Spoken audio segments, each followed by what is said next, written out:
मला खूप समाधान आहे की आज आपण पाहू शकतो की पुण्यात कुठेही गेलं तरी नागरिकांचा खूप मोठा प्रतिसाद आहे आणि जे काही 5 वर्ष महापालिकेत त्यानंतर राज्य सरकारने देवेंद्रजींच्या नेतृत्वात सरकारने केलेलं पुण्यासाठीचं योगदान आणि मोदीजींच्या नेतृत्वातलं केंद्र सरकार गेले 11 वर्ष पुण्यासाठीचं जे योगदान आहे हे निश्चित पुणेकर जाणतायत, त्यांनी अनुभवलंय आणि म्हणून पुन्हा एकदा पुणेकर निश्चित भारतीय जनता पार्टीला आम्हाला स्पष्ट बहुमत देतील. आमच्या पाठीशी उभे राहतील. पुण्याचा महापौर हा पुन्हा एकदा भारतीय जनता पार्टीचा पक्षाचाही कार्यकर्ता आहे आणि भारतीय जनता पार्टीमध्ये सर्वसामान्य कार्यकर्ता हा लोकप्रतिनिधी बनतो हे काही नवीन नाही, पण अमरच्या रूपानं मला असं वाटतं की खूप चांगलं उदाहरण आहे. एक सर्वसामान्य कार्यकर्ता, एक सफाई कर्मचारी महानगरपालिका त्यांच्या कुटुंबातला मुलगा हा एक मला असं वाटतं की आदर्श आहे आणि म्हणून मला वाटतं या प्रभागात तर निश्चितपणे आमचे 4ही उमेदवार आमचे शहराध्यक्ष स्वतः या प्रभागात लढतात.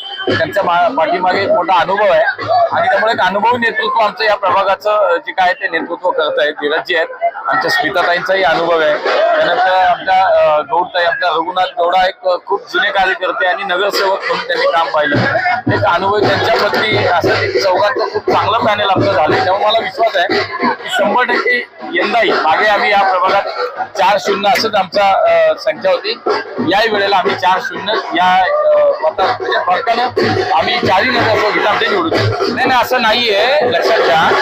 मागे मुख्यमंत्र्यांनी स्पष्ट आदेश काढले आणि जी स्थगिती होती इथे पुन्हा विकासाच्या संदर्भाची ती आता उठवली आहे. त्यामुळे लोकमान्य नगराचे सर्व नागरिक ते आता आमच्या सोबत आहेत, कारण मुख्यमंत्र्यांनी शेवटी निर्णय घेतलाय.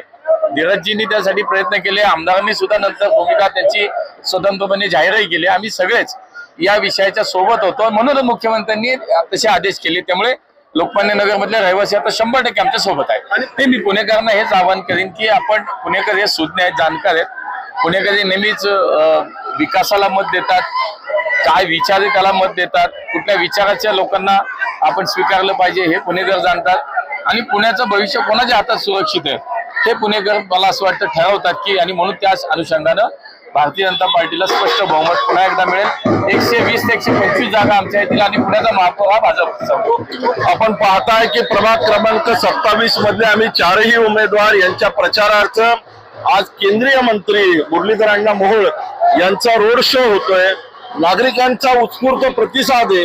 आज लोकमान्य नगर पासून नवी पेठेपर्यंत ही रॅली असणार आहे आणि आम्ही पाहतोय की मतदार हे भारतीय जनता पार्टीच्या पाठीशी ठामपणे उभे आहेत आणि भरभक्कम असा आशीर्वाद, पाठिंबा हा मतदारांचा भारतीय जनता पार्टीला मिळताना दिसतोय. नागरिकांचा खूप प्रतिसाद चांगला आहे. भारतीय जनता पार्टीला नागरिक खूप भरघोस मदत देणार आहेत. आज आदरणीय आमचे मार्गदर्शक मुरलीधर अण्णाजी मोहोळ हे या पदयात्रेला उपस्थित राहिले आहे. त्यांच्या उपस्थितीने आज रॅलीला एक शोभा आलेली आहे. या ठिकाणी एवढंच सांगणं योग्य आहे. गेली 3 ते 4 टर्म धीरजजींसोबत आहे. घाटे साहेबांची निवडणूक हँडल करणं, सोबत राहणं किंवा बऱ्याच समाजातल्या तळागाळातील कामं करणं, तर हा अनुभव वेगळा आहे. पण या अनुभवापेक्षा आता जरा नवीन पुढे संधी दिली आहे पक्षाने, भारतीय जनता पार्टीने, तर हा आनंद थोडा वेगळा आहे अजून. म्हणजे कल्पना करतोय की कसे ते उमेदवारी मिळाल्यानंतर उमेदवाराला काय फील असतं हे आता कळतंय.